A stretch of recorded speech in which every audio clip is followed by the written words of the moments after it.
What's up, guys? This is episode 7 of the Biting the Bullet podcast. Hashtag not a militia. Hashtag the Khloe Kardashian of podcasts.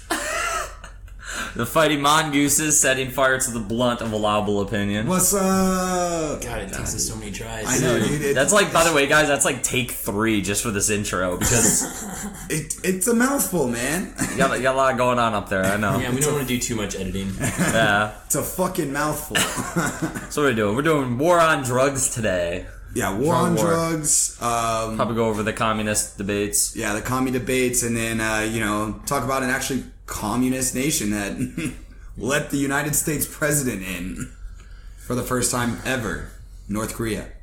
So, we're gonna go ahead and start this off with the war on drugs. Or do you want to start off? Do you want to do war on drugs first, or start off with the headlines? Yeah, we'll lead it with the war on drugs because it's one of those big issues, like one of those low hanging fruits that, as libertarians and ANCAPs, we got to push out there just in case dipshits come around and try to say some dumb shit. Right. And so like my big thing with the war on drugs is, for all those people that aren't ANCAPs or those people on the fence, not even libertarians, maybe you are more conservative listeners from the military, or even if you're a liberal from the military or whatever, and you're just listening to us because you think we're funny or whatever.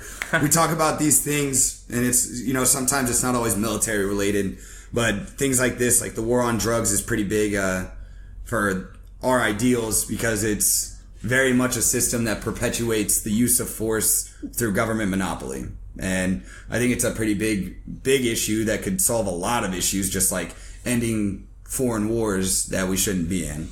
I think it brings a lot of things back to the American populace, like rights-wise, and it's actually really important, I think. Well, that's what I was about to jump off, is this actually is a veterans issue because you have so many cases where fucking these guys come back from Iraq and Afghanistan, Middle East, Africa, and they have, PTSD, depression, and veterans, while we talk about the 22 a day, veterans also have, as a demographic, have one of the highest fucking substance abuse issues among any other demographic. So you get a lot of vets that come back and they use things like marijuana, they get hooked on opioids or any kind of antidepressant stuff like that, and then they get in trouble with the law. And because of the criminalization of these substances, you have these veterans that, if, you're on the fucking conservative fence and somehow you think this is still for, freedom, you have these guys coming back and fighting for that type of shit and then having all their fucking rights stripped away and they're being put in prison and they're getting a felony. Losing their health care, So it's 100% it's 100% a veteran issue as well as an issue with the general populace. I mean, it's just one of those things that's so goddamn fucking ridiculous at this point. It's just stupid. That it's hilarious. It's almost hilarious when somebody actually defends it, when somebody tries to defend the illegalization of these substances, especially when you do have areas in the country, of states in the country that have put forth the data showing it's stupid. Or you have entire countries in fucking Europe that have decriminalized drugs. And they have nothing but positive results. Yeah, even their fucking overdose deaths go down. Yeah. I mean, even looking at, history. We had the Prohibition. I mean, most people could say that was stupid. Everyone loves drinking beer, alcohol. But I was actually listening to the Dangerous History podcast. Yeah. And there was studies that showed that, since it was illegal during Prohibition, that more people were bringing in harder alcohol instead of beer. So it's just a more extreme substance instead of just beer and wine. When before Prohibition, the most popular was beer and wine, but during Prohibition, it was hard alcohol. So you kind of relate it to how the war on drugs today. Why bother just bringing weed in the country when it's the same crime? It's the same crime. So I'm going to bring in these more addicting, destructive substances because that you can sell for more. Why not? It's the same crime. Well, and I was looking at something earlier today, and it was something like 87% of all arrests with drugs are purely possession. It's not like trafficking or anything like that. It's having, a couple ounces of weed or, some a little baggie of coke or some shit like that. It's like, it's nothing. It's not like the majority of crimes that we're getting from this, or the revenue that we're bringing in from these people, or these multi-million-dollar revenues because they just flew in, 1,000 bags of coke or some shit, a couple kilos of coke.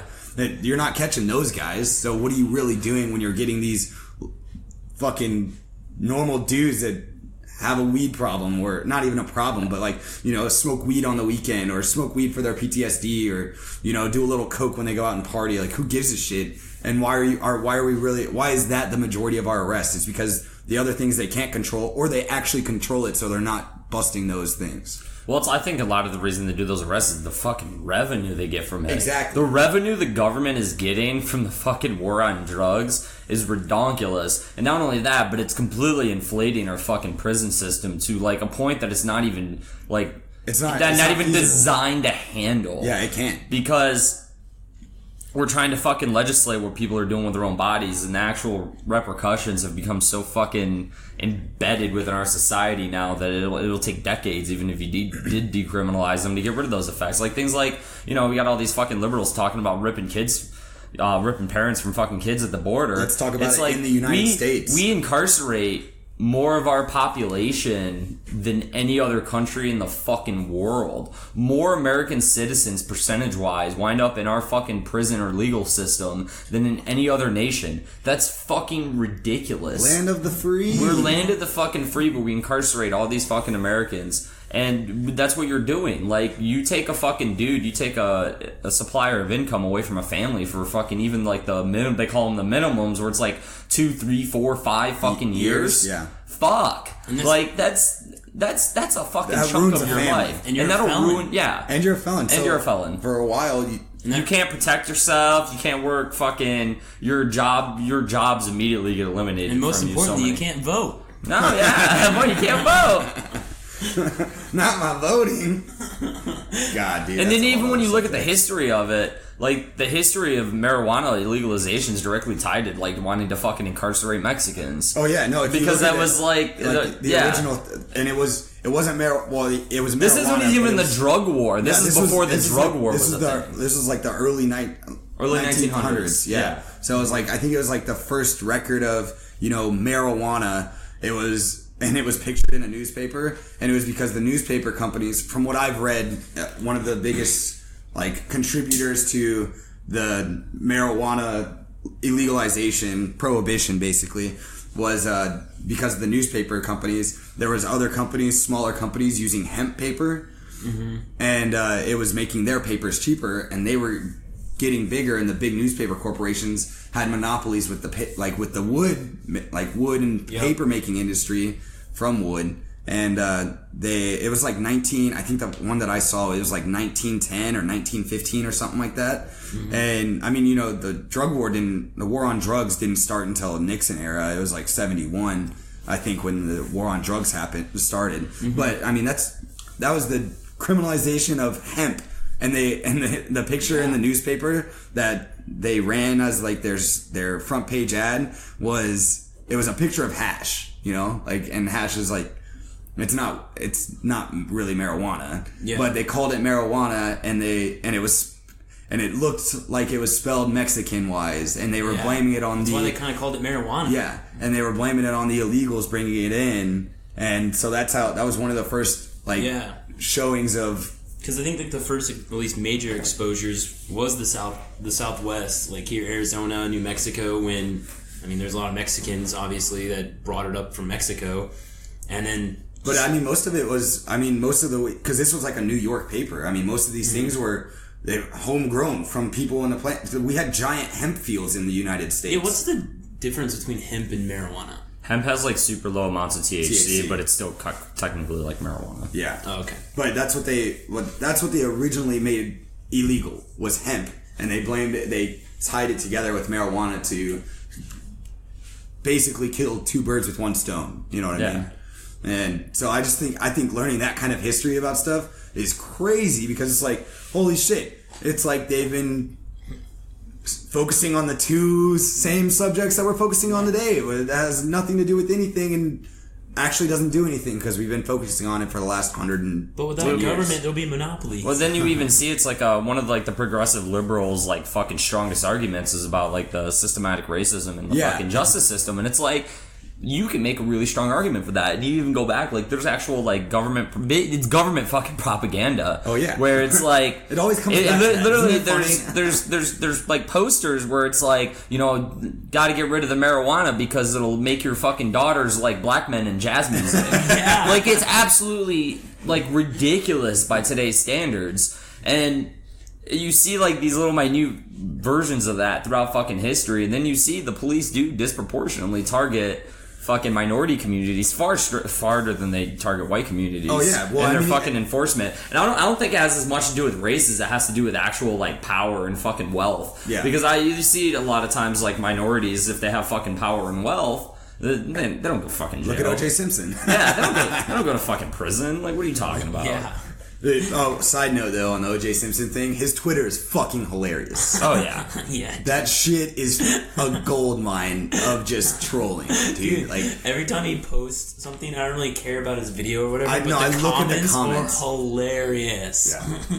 But yeah, that was just my side note. O.J. Simpson's Twitter is fucking fire. Yeah. So then we like going back to the drug war, and you can link it right back to, as Typo was bringing up, alcohol prohibition, where, you know, remember all the fucking gangsters, all the gangsters of the 30s? They were all white. That was all from fucking alcohol prohibition. The black market that prohibition created all these organized crime networks that were fucking boisting machine guns that could outgun the cops. Yeah, well, and that's what I was going to bring up was how it literally creates the black market that is so scary and dangerous. It's the same shit's happening with the fucking, you have the cartels that run almost entire countries. And a lot of those are even further exasperated by the fact that our government, the U.S. federal government, literally has given them weapons and fucking money and drugs. Fight each other. And bought drugs from them and then shipped it into our country. To get the people that are in our country selling it. And it's like fucking retarded. It's just like it's a legitimately a perpetual system just to lock up American citizens. Pretty much, dude. That's all it is. It feels like that. It's a revenue stream. Oh, 100%, because they fucking... You lose the war on drugs, you lose like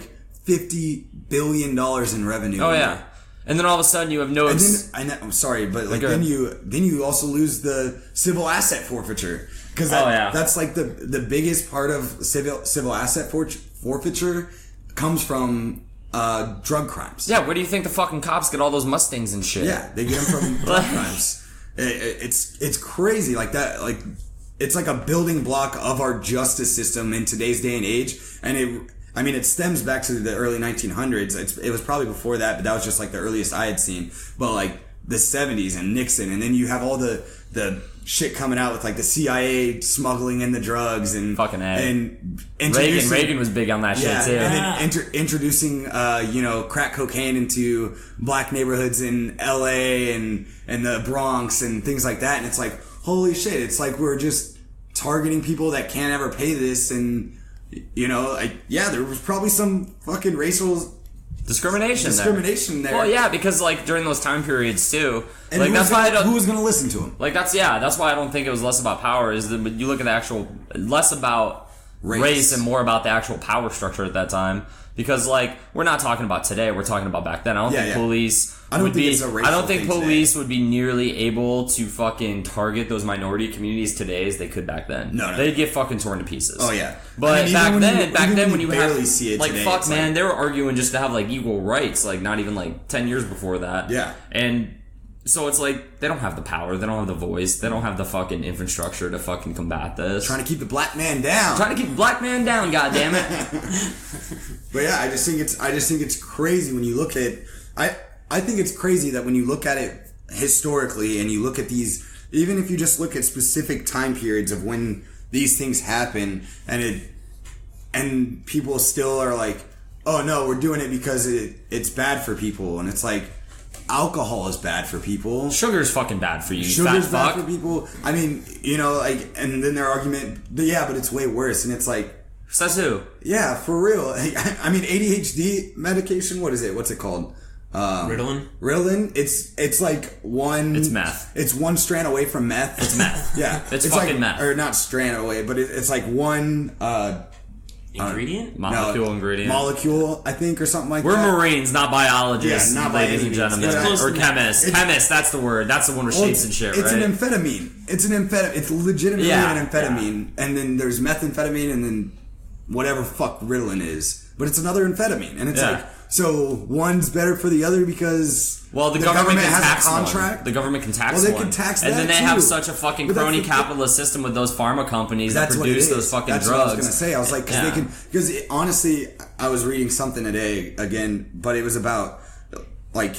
The only way I could see it ever being legalized, obviously, they're going to tax the fuck out of it, just 100%. Like they're doing with marijuana and they do with alcohol. They do with alcohol, cigarettes. Yeah, so they tax the shit out of it, and it's like the estimated like tax revenue from it is like $56 billion. Yeah, like Colorado did it. Yeah, and all the tax went to education. Yeah, exactly. Like, and Jesus Christ. Shitty education. Yeah, well, but still, it's an argument. It's just like one of the arguments. Like if you wanted to argue it from a statist point of view, like not even that exactly. It makes more sense. It still makes more sense to do it that way than to do what we're doing, and it just doesn't make. It does not make any sense to me when people argue the opposite. It's like why? Like, well, it's bad. It's a criminal thing. Why is it a criminal thing? And then that's what you have to get down to with people is why is it criminal? Yeah. Because the government told me it's criminal. All right, that's stupid. Why did the government think it was criminal? Yeah, like, because it hurts people. Even if someone's doing all right, but then you can totally dissect those arguments and be like, all right, does it really hurt people? All right, yeah, these ones hurt people and they're kind of bad if you do a shit ton of them, and yeah, they're extremely addictive. But what's the difference between that and cigarettes or that and alcohol? Yeah. And you make these parallels, and they're just like, well, it's just worse. And then you're like, oh, so you don't have a fucking argument. And like the thing too is like, so if someone is doing, let's say, the most extreme meth, like meth or heroin, and so they're doing meth or heroin, and your answer to that is throw them in a fucking cage for 5 to 10 years. And destroy their fucking lives. Take their rights away even more than they do today, and like eliminate complete opportunities for them to become functioning members of society again. Well, and that's the other thing about the prison system that ties directly into the war on drugs. The prison system isn't meant for you to do your crime, serve your time. You know, no. It's not like you paid your debt to society for serving 7 years for having 2 grams of weed in your car. For wanting to make cartoons better. Yeah, I mean, I just and then that's another thing I think that plays into it too, like the dependency on people's jobs. Like if you work for the government, say you're a cop or even like a prison guard, you're dependent on these crimes because you have to have people going through these cycles. Like, so there's people that want to keep that job security. Like there's 2 prisons in the town where I came from. One was a medium security prison, and that's mainly drug offenders. Yeah. So even past that, it's like you get rid of the fucking drug war, that would eliminate the cartels and all those organized crime syndicates almost overnight. Yeah. And then all of a sudden, the police are gonna have a really hard time arguing why they need fucking MRAPs and machine guns. Yeah, exactly. Like why they need fucking these giant fucking SWAT police forces all fucking ripped out in fucking tactical gear. Why they need to go down to all these Central American, South American countries and influence their government or the cartels because they're bringing all these drugs up from another country. Well, that would eliminate that problem if you just legalize it. And then guess what? You have a whole new job market for all the neocons out there. And I know their biggest thing, I see it all the time, is like, well, we need more jobs back in America. There's your fucking jobs, motherfuckers. There's a... Go be a pot farmer. That's $1 trillion industry. Goddamn right. Like drugs in general, whether it's... Well, I just saw Oregon, they legalized Molly. Really? Yeah. Yeah. They legalized Molly for like recreational Didn't someone just legalize shrooms? Colorado legalized shrooms. Yeah. And it's like you see these states doing these things and their tax revenue is extremely boosted. Yeah, because even the inflated cost of those places on the white market, they're still just like, oh, well, it's still convenient. Because being in the white market, you're like quality of product, and you're like, you're actual, like, you're not sitting in Devon's fucking goddamn like minivan at 4:00 in the morning in a dark parking lot with one light as he drives around the block 4 times to make sure there's no cops. No, you're going to like this nice clean store that has like prices and they're wearing qualities. Fucking gloves. They're wearing gloves and lists like the ingredients on the back.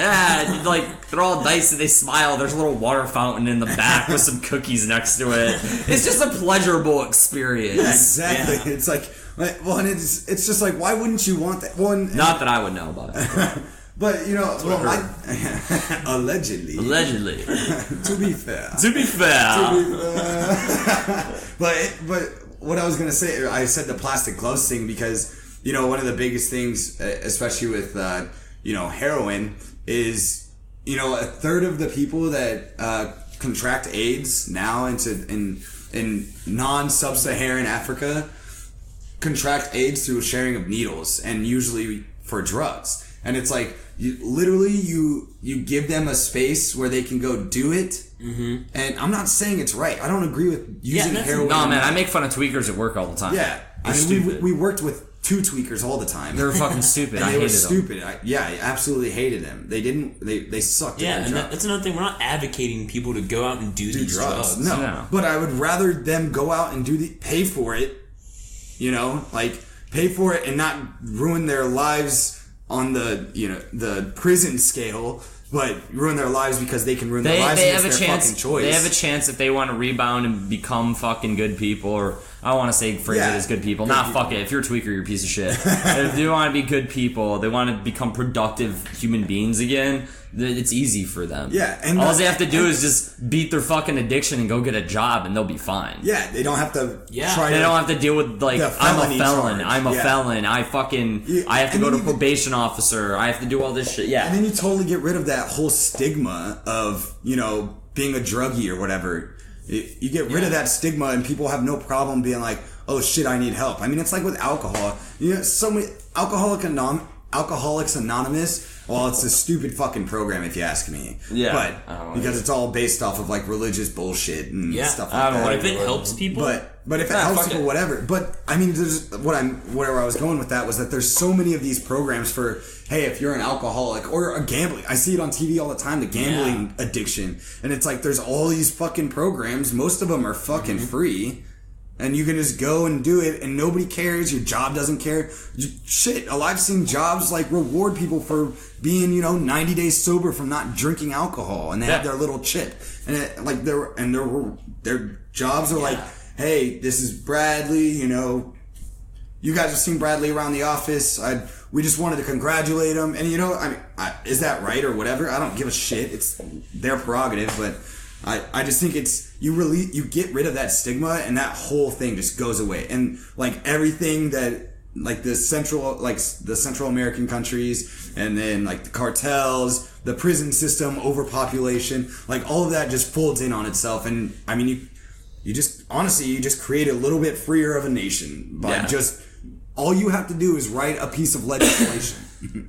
Yeah. Well, it's like you guys like writing legislation all the fucking time. All they have to do is write a piece of legislation that says we're ending our war on drugs, and then you have defunding of crazy fucking like the ATF is gonna lose most of its fucking revenue. Hopefully it shrivels and dies. The DAA, fucking that's gone. There's no need for it anymore. Yeah. And it's just like, why not? Why not? What's the downside here? Because people are stupid. I think it's something we've talked about 100 times before, just not on this podcast a lot, is that people have this fucking just ridiculous fetish of trying to involve themselves and control other people's fucking lives and how they live their lives. And they think that everybody should live like them. And it's like, I remember fucking this one guy I was talking to, and he was like, functioning drug users, that literally doesn't exist. Show me where there's functioning drug users. And I was like, go on to literally any construction site in the fucking country. Dude, if you want to walk into any construction site and you see them fucking framers up there, fucking all 50 years old, beat up, fucking worn out. Yeah, they all smoke weed, dude. Well, they go home and they fucking take bong rips because it's the only thing that makes their body not hurt, and they can go to sleep. Well, and you want to talk about functioning drug users, let's talk about, I think it's something like 60% of CEOs are like big into cocaine. Oh yeah, dude. Wall Street. Coke's a Wall Street drug. Yeah, and then you have the majority of not the majority. That's probably wrong, but like there's a high percentage of doctorate degree programs that are just ran by. Your med students run off Adderall and Ritalin. And then speed, which is basically the same shit. Yeah, but I mean. You want to talk about high-functioning drug users? Let's talk about those people. Your doctors and your lawyers. Congratulations. Yeah, your doctors, lawyers. The guy who handles your fucking finances. Yeah, like your accountants, all those people. I'm not saying that they all did drugs, but I'm saying there's a large percentage of them, probably a lot larger than you think, that did those things. And the ones that do can afford lawyers. Yeah. And they get away with it. So they don't get in trouble. Well, and that's the other thing. Like, laws aren't made for rich people. No. Those are just... Any law... It's a proven fact. Any law, any legislation the government passes, even if it's meant to be targeted towards, like, the 1%, 99% of it hits the middle and lower classes almost more immediately and more effectively than it does anything else. Oh yeah, it's ridiculous.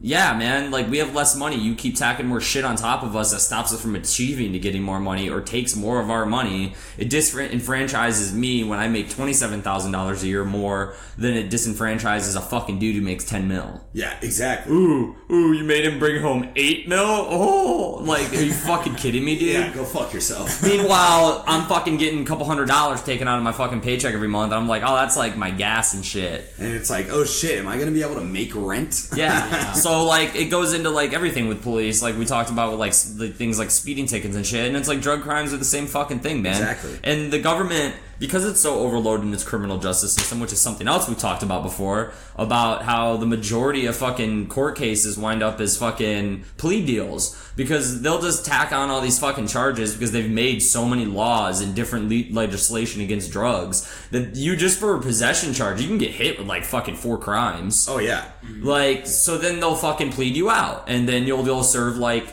a year in prison, but you'll be a fucking felon. But you won't have to pay, $25,000 fucking dollars and fucking spend 20 years in prison. Or trying to fight it and spend $25,000 and 5 years in prison. Yeah, that's, I don't know if your options are like take the plea deal, which is significantly lower than, well, you could try to fight it and then we'll just charge you with the max punishment, and the max punishment is usually like ridiculous, like 10 years in prison, a fine on top of that. Yeah, something that just ruins your life. Like, pretty much any prison time, your fucking life is over. Oh yeah. Like, you pretty much have to rebuild everything you have from scratch when you get out, no matter what. Oh yeah, it was like and it's like what we were talking with Whiskey about. Like, I'm not going to fucking prison. I'm not going to fucking prison. Like, if I'm getting fucking raided, I'm not going to fucking prison. Allegedly. But like, it's bet. Because why? What's the difference at that point? Yeah, like especially in our society today, like if you're a felon,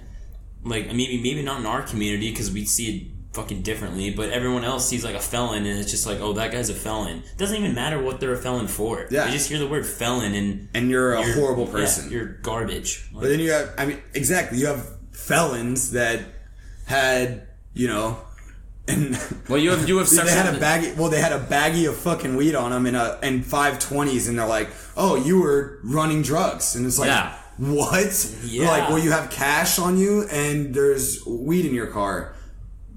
I'm a waiter, dude. Like, what do you mean? Yeah. I'm a waiter and I hate my life. Of course I have cash and weed. Yeah. It's called tip money and what makes me not want to kill myself. Yeah. For being a fucking waiter. Like, so, I'm not going to fucking prison. Give me a fucking break. Yeah, dude. And like people like yeah, you get like drug distribution charge, and I don't like some states it's like 8 years, and there's people that go to jail for manslaughter for 8 years, and they legit murdered someone. Yeah. Like, I don't. But it was by accident. Yeah, but even if you're drunk driving and smash into a family and kill someone, like how is someone with a plant doing the same amount of time as someone that literally murdered someone? Yeah. Like, I don't understand how does that even compare? And then we talk about the justice system and how it's supposed to be just and the crime's supposed to fit the punishment, or the punishment's supposed to fit the crime. And it's like, you're telling me those two things are equal? Like, Yeah. Those two things are fucking equal? Really? Even if they are selling drugs to like fucking 18-year-old kids, like who cares? Like, you're telling me it's fucking equal? Yeah, like it's just, get the fuck out of here. It's so annoying. Yeah. But It's definitely a fun subject. I just can't believe that somebody looks like, if you look objectively at the government, it's this fucking institution that takes all your fucking money, has been shown to be corrupt almost every year. Something comes out from either the Republicans or the Democrats or some fucking city sheriff somewhere. Yeah. Like, basically every logical individual knows at some level the government's fucking corrupt. And they kill people on a fucking mass that's like ridiculous. Like, more than any fucking mass shooter or any kind of bomber. Like, we're just like destroying entire nations. And you think that institution has even the audacity to tell me morally what to do with my body and life? Like, it just doesn't make a lot of fuking sense to me. And then it's like, you're killing 5-year-olds, but you get to tell me what I can and can't do on my free time. I'm not hurting fucking anybody. And it's like going back to veterans too. It's like, you know, we target fucking vets in this podcast, and we go back to veterans. It's like a lot of these fucking dudes coming back, man. Like, I know a lot of vets whose lives have been saved by fucking marijuana. Like, these are guys that went through like fucking heavy deployments in like fucking Ramadi and Fallujah and fucking all these terrible fucking areas. And it's a lot to deal with. And a lot of them turn into fucking like hard painkillers, antidepressants, alcohol. And I know a lot of guys who kicked all that shit because they smoke a fucking doobie before they go to bed. Yeah. Well, and what I was going to bring up was, what was that documentary that we watched? It was like the Ice-T one? No. It was like Combat Obscura. Combat Obscura? Yeah, Combat Obscura. Yeah, where they're all fucking smoking weed in country because, I mean, there's this giant field. But, I mean, like, look at that. And the opioid crisis over there. I mean, if anytime the United States has deployed anywhere, they found the local drug trade and the military was doing drugs. Like, I mean, you look at Vietnam, Korea. Yeah. I mean, the Middle East. I mean, there's plenty of opioids over there. There's plenty of weed over there. Like, it's like all these things where it's like you get indoctrinated into things in the military, and then they kind of just follow you out, you know? Mm-hmm. And I'm not saying that it's good to do. I mean, it's obviously illegal in the military to do any drugs at any point in time. Zero tolerance. Zero tolerance, absolutely. And I get it. I think I just fucking get it. But then you expect these guys to come home, especially like during those big pushes and, you know, at the beginning, and you have Fallujah and Ramadi. They're just supposed to deal with that shit on their own? Yeah, and it's like, and then you tell them, oh, we have people that that will sit there and talk to you, and it's a fucking chaplain that, you know, walks around and with an armed guard the entire time and tells you about how you're so just in killing these people. Yeah. And then you come back to the VA and you go into therapy in the VA, and it's some fucking fat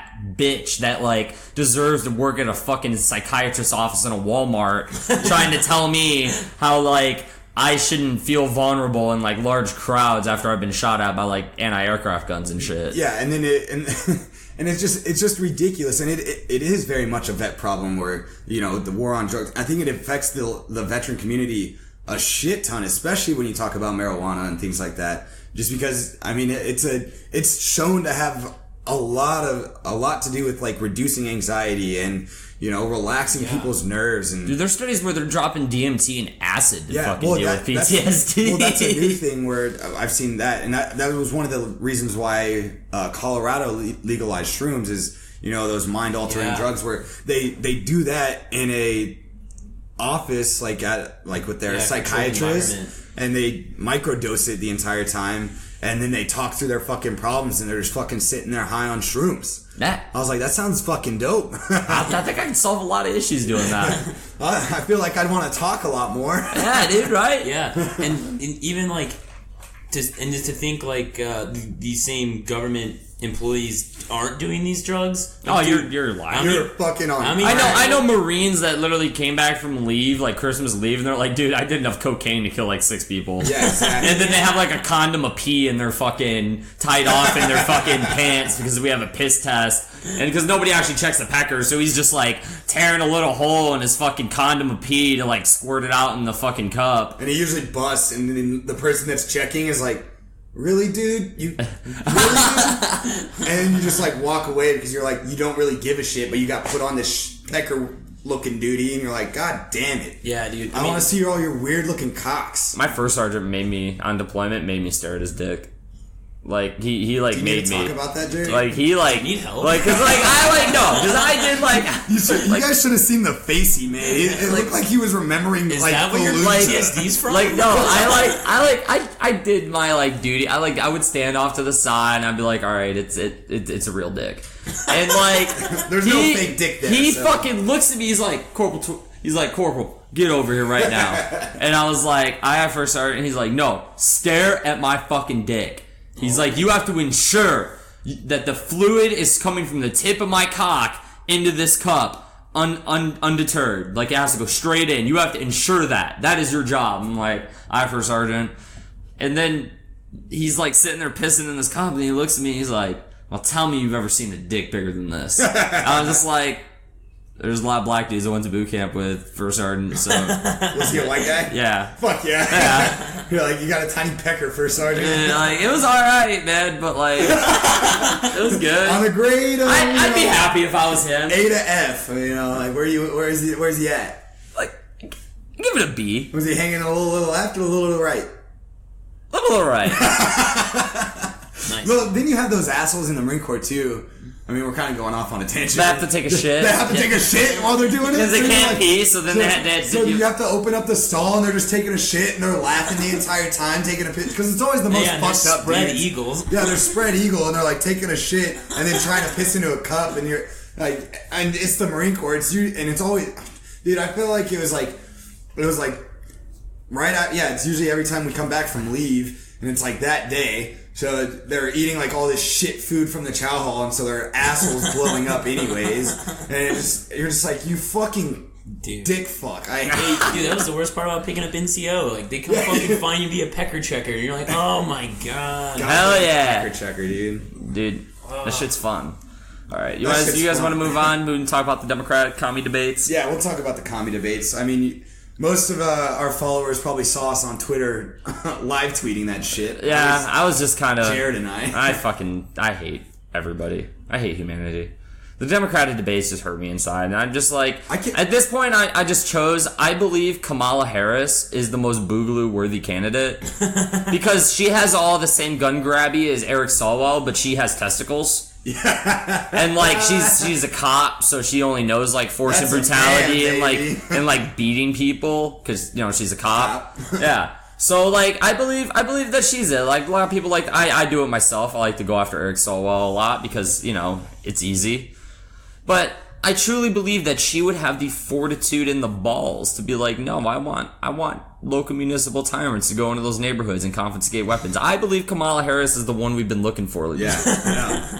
I believe she's the one that will require the fighting mongooses to take a stand against tyranny, and I truly do that. Bernie Sanders is old fucking news. Just some old fucking commie bastards being outdone by a bunch of young commie bastards. Yeah. And then, like, Joe Biden's a fucking joke. He's just running off the coattails of Obama, but, like, failing at it. Dude, oh no, he's fucked. After Kamala Harris Yeah, the fucking cop. RKO'd him. Yeah. Like, she fucking wrecked his shit.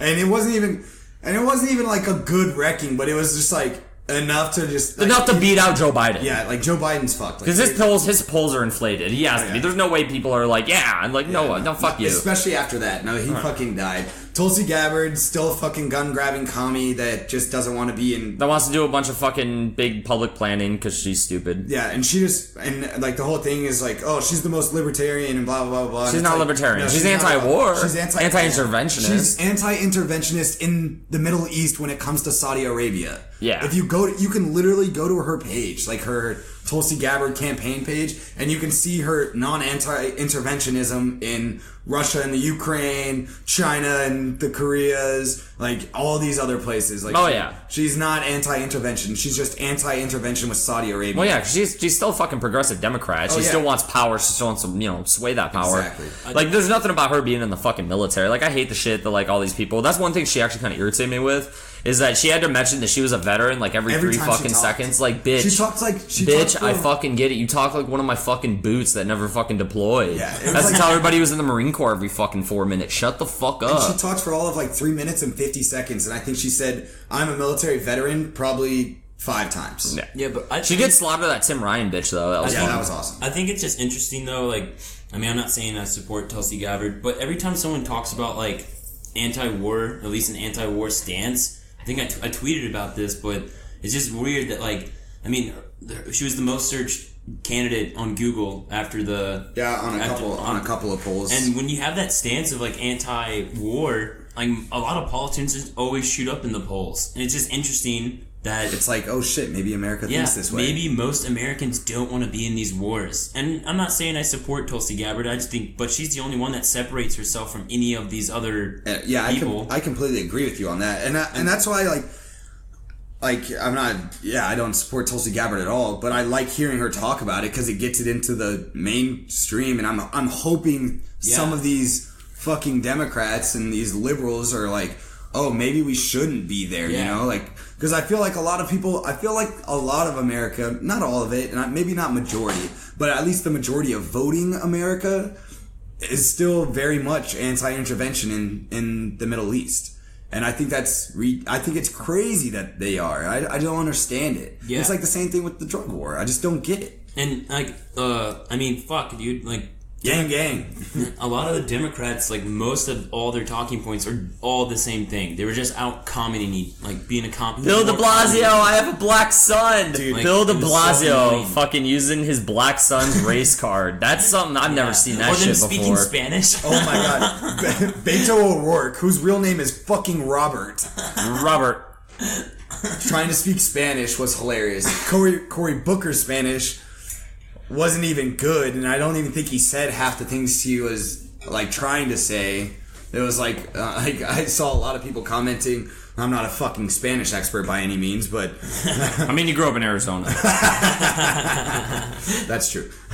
But I mean, I saw a lot of people being like, I thought he was talking French because I didn't know what the fuck he was saying, and they were like native Spanish speakers, and I'm just like, Jesus Christ. And I don't even know, like, maybe that does appeal to people, but like, when I see that stuff, like, I kind of think it's like a little belittling. It's like, okay, like, you speak Spanish, like, but we have no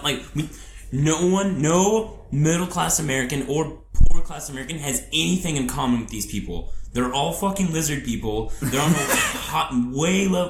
higher level of like power and wealth than you are. They have nothing in common with you. Like, even Tulsi Gabbard, when she said she's a fucking veteran, I bet she hasn't even done like half the shit that we've done in the military. Like, and she deployed.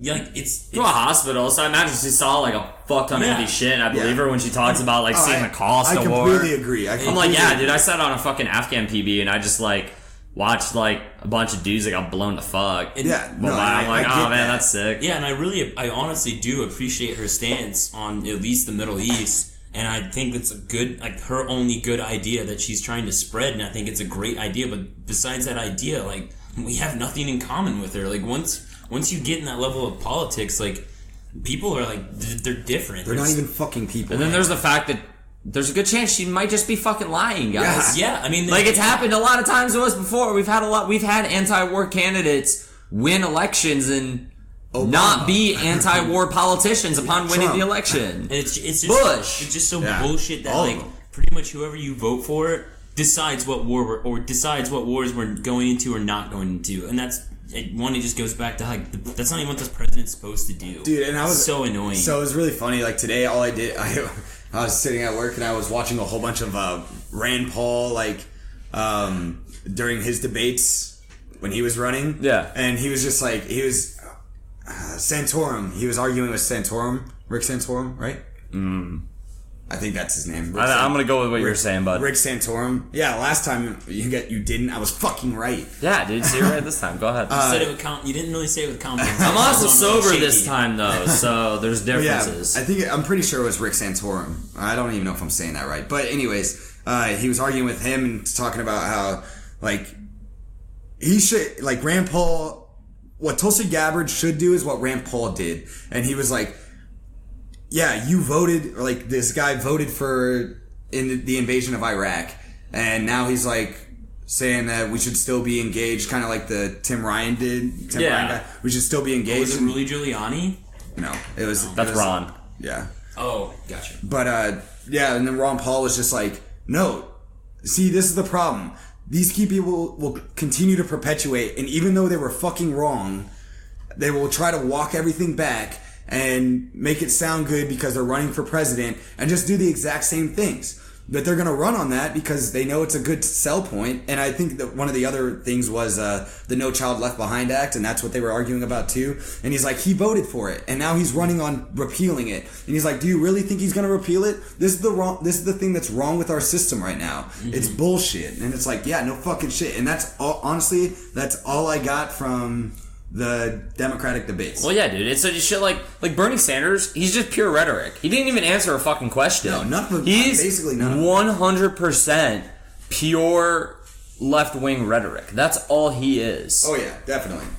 That's it. There's nothing deep. There's no substance or depth to his fucking debate. He always says, and it's funny. That's like you see it so many times. Dave Smith brings it up a lot, where it's like when you see Bernie get cornered, where it's really awkward for him to use rhetoric to get out of it. He gets really angry. Yeah, he's like really frustrated to have his beliefs challenged. Yeah, and he's a typical fucking socialist.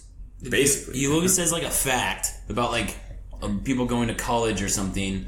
Like how they go massively into debt, and then just says, "Oh, it should be free." Yeah. He never answers like, "Well, how are you going to do that?" And then and when he even gets asked those same questions, he just makes the fact bigger, and then just says it should be free. And it's like, what? How are you going to do this? And then people clap. Yeah. At least Yang's up. Yang Gang, he's up front with it. He's just like, hey, if you vote for me, I'll give you $1,000 a month. Yeah, dude. Like, this isn't a bribe. We're doing it because of like robots and shit. Give me the nukes. Like, yeah. I just think it's just crazy. But I think there's going to be Republicans that try to run against Donald Trump.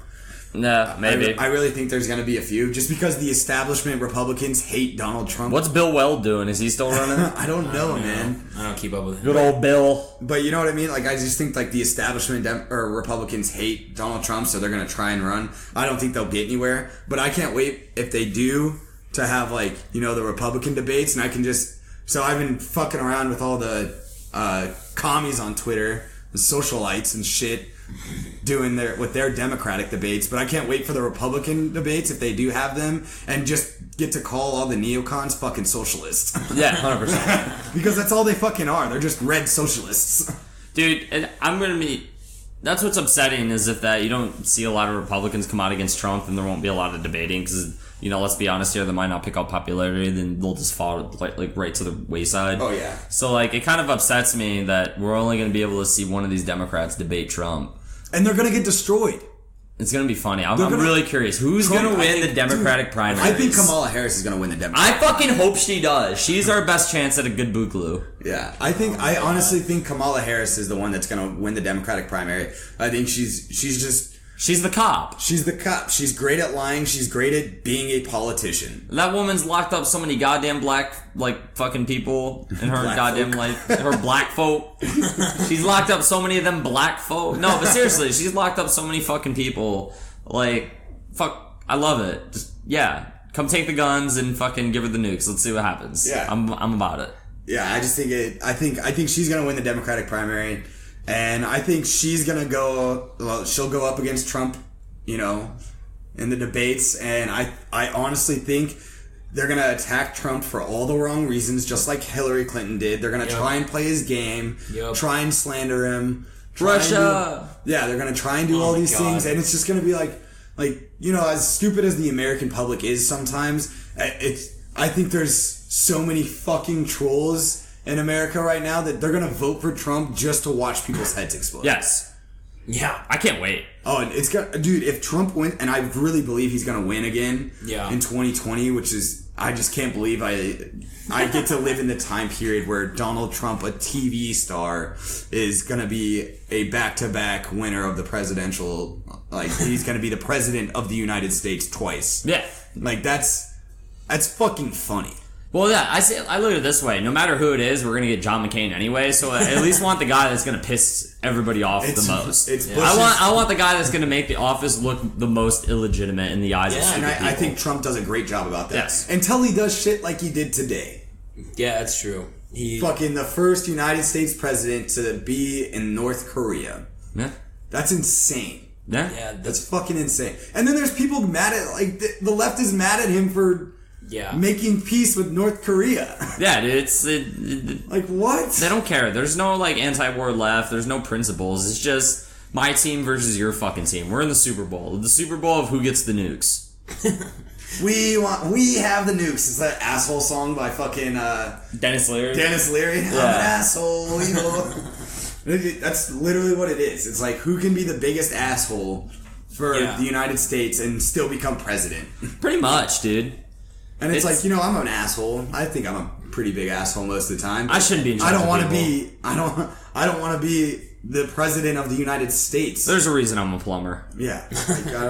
No, fuck that. Yeah, dude, all you gotta do is offer people free money and say you're going to end wars and then not even the whole, do that. I think the whole system's almost fucking built for that, though. To just like, that's like the way democracy works. Is you have people that promise you shit, and the way human beings work is just simple. It's you're gonna give me stuff, cool, I'll give you power. Well, yeah, and then have you guys seen the stat on like when it comes down to the last two, when it comes down to the Democratic primary and the Republican primary, or whoever's getting reelected or whatever, that the person that has the closest ratio to the golden ratio, you know, like it's like the most circular face or the perfect face or whatever. Oh yeah, I've seen that. They've won 98.9% of the time. Yeah, it's a popularity contest. It's just a popularity contest, and it's like, holy shit! You can literally put odds in Washington, in Vegas, on Washington, on who's going to get elected president based off of how good looking they are. Pretty much, and you'll probably win. No. Yeah, and people say like, "Oh, at least half of the reason Tulsi Gabbard's popular is more like people are like, oh, I'd fuck her, than the fact that she actually wants to stop bombing brown kids. And here's the joke for the golden ratio: Donald Trump is prettier than Hillary Clinton. Well, that's fucking true, dude. My fucking exposed, hairy, half-wiped asshole is prettier than Hillary Clinton. For real though, I've seen it. If you didn't know, after last week's episode, Jared was running around our upstairs butt-ass naked because he was... Dude, I was trying to find the bathroom and I found somebody else's room instead. I was trying to figure it out, man, but I was having a rough time. Yeah, we got pretty fucking hammered. I think that's what we're going to do from now on is if you're a guest on our show, you have to get drunk with us. No, not next week's guest. He has to talk about smart shit. Yeah, but... It's intense. Yeah, that's the best part. Oh god, I'm not getting drunk. I'm done drinking for a while. You're a piece of shit. I'm fucking... That's what everyone says. Yeah, I've been successful at it moderately for a while now. Sticking to maybe once a month or two, and then I get hammered. Yeah, we're not having guests on like twice a month. We'll have a guest on maybe. Yeah, so it's twice a month you can get drunk. It's already doubling my intake. I don't like it. You're a piece of shit. I know I am. Some fucking Marine you are. Pretty much. I'm just giving you shit. But all right, guys. That's a good caveat right into our next week's announcement. Well, actually, we got a story first. Oh, we got a story first. Whose story? Well, I did last week's. You did last week's, Luke? Typo? I don't. Do you have one? Because I don't have one. Fuck if I know, brother. Let me think. Dude, I'm fucking... This sucks. Oh, okay, so I'm gonna teach you guys about Dermo. So, fuck me. Dermo. So, when I was in my school to learn about artillery, we have a lot of wait time to get to our training classes. So, we wind up getting attached to working parties, and I got attached to this really dope-ass working party called the Dermo working party. So, Dermo is where they, demilitarize and fucking count, gear they're getting rid of and shit. They kind of dump it there. So, most of the time I was there, I want to say 70% of the time, I didn't do shit. You motherfuckers, you tax sheet paid me to sit on my ass in front of a swamp cooler and try to hook up with bitches twice my age on Tinder. That's what you guys paid me to do. And then when we did do something, it was breaking shit with sledgehammers and counting canteens and throwing them back in the bucket. And this is one of the first times that I really saw how fucking retarded the government works. Is because a lot of the shit has the price tag attached to it. So I'm looking at, so it's 2012, and I'm looking at a BlackBerry from 2004. And this motherfucking BlackBerry the government purchased in 2010 for $900. Jesus Christ. I'm like, what the fuck? And there's dozens of them that we have to count and get rid of because they're getting rid of them now. We're getting dermoed. Yeah, so there's a lot of where your tax dollars go towards. Destroy them? Yeah, a lot of it. Destroy them, count them, get rid of them, try to auction them. I don't know. They just get rid of it. Yeah, but I mean, government contracts. It's always way overpriced when they buy shit like that. Yeah. It's $800 BlackBerry that's 5 years fucking out of date. It's do you remember the sat phones in fucking Okie? Yeah. And they were couple G's. Mm-hmm. And I think we Amazoned one time, and it was $50, and I could get it there. I could get it to Okinawa, Japan, from fucking Southern California in 2 days. Oh my god! And they're spending 5 G's on these sat phones that don't work most of the time. That's where your tax dollars go to, ladies and gentlemen. There's my tax dollar story. So but, yeah, now going on to our announcements for next week's episode. We're bringing on our second guest for Biting the Bullet for episode 8. We're bringing crowdfunding government on. Fuck yeah, I can't wait to talk to that guy. We're gonna have we'll drop the handles of his Twitter into the show notes and everything. It's at crowdfunding government, I'm pretty sure. And we're gonna have him come on, and we're going to have a discussion about the pros and cons of having a voluntarily funded military force compared to a more necessarily privately funded military force compared to the current public military force. And I believe that with his knowledge on, crowdfunding government and his research in that area, and I'm sure he's researching the military matters, and then our just research about the public side of the military and how that operated, I'm sure we can come to have a great discussion about all that. Yeah, I think it'll be pretty interesting because, just with everything that's going on, especially like the socialism like resurgence in America lately. And it's like why can't we just, or the ANCOMs and like I don't know how that fucking works, but if it's voluntarily funded, then is it really communism? Like I don't fucking know, but whatever. So like I really want to hear his take on the crowdfunding of the government. Yeah, and there's a lot of things that I believe can be argued about the efficiency, like just looking at like private military contractors now compared to take like a fucking combat PMC compared to like a publicly funded like Marine or soldier. Oh God, close. Well, just in equipment and training. Yeah, I was gonna say the amount of training itself is completely different. So that'll be a good one. Look out for that one next week. I think that's gonna be a really cool show. Absolutely. And then I'm sure we're gonna try and get some more guests on throughout the weeks. We're not gonna do them like a lot because we kind of want to stick with the vet vibe, but we're gonna do quite a few different shows. If you guys have any suggestions on what you guys want to hear about, we're definitely gonna be doing a veteran suicide or mental illness type episode for vets. Yeah. Because I think it's a really important topic to talk about. We'll probably do that after the crowdfunded government episode, but if you guys have any suggestions on what you want us to sit and bitch about for an hour, we're here for you, man. We're here for the consumer. Yeah, and if you guys, or if anybody wants to have us personally fucking make you an ANCAP if you're a neocon or a fucking liberal, we'll fucking try our damnedest. You just tell us what's the thing that's keeping you back, and we'll focus in on that and show you guys what's up. Ask us what you're worried about, and we'll tell you how it's better without the government. Honestly, I don't care, man. I'm just trying to get as many trigger pullers to be anarchists to be on the Fighting Mongooses for the Boogaloo. You're goddamn right. We already got Whiskey and Rebellion, and that's a big pick. Yeah, I know. We got him. There's more out there. We got guys. We got plenty of guys. What would you have? What the last numbers typo? We had like 25. We have a squad. Yeah, dude. It was like 29. Yeah. Nice. Oh shit. We have like 2 squads. We have 2 squads. Yep. That's what's up. It's fucking dope. 2 squads of mongooses. That's just the people that follow us on Twitter. I know. There's a lot. Well, and so we're also now, since we're at the end of the episode, finally got on iTunes. We're on Google Play Podcasts. We're on Spotify, Podbean. We're gonna be working on getting onto I think one's called Stitcher, like a couple these other podcasts like apps themselves. Yeah. Podcast websites, and then. Working on a Facebook page and an Instagram page, so be on the lookout for that. And then you're gonna drop we should probably drop all the links for all the fucking everything else that we're on. Oh, and the show notes for this episode or something like that. Yeah, they'll all be on the show notes, like the names or the links at least to find them. I have to get all those. Yeah, and then we'll drop crowdfunding. We'll have crowdfunding government's Twitter handle. Yeah, will be in the show notes for this episode as well as ours. Yep, obviously. And then other than that, I don't really have much else to say. Follow me on fucking Twitter at KeepItRealLuke. Follow Typo on Twitter at The Real Typo, dude. Follow Jared on Twitter at JTTRisky0861. Stay frosty, mongooses. Stay fucking frosty, boys. # not a militia. Not a militia.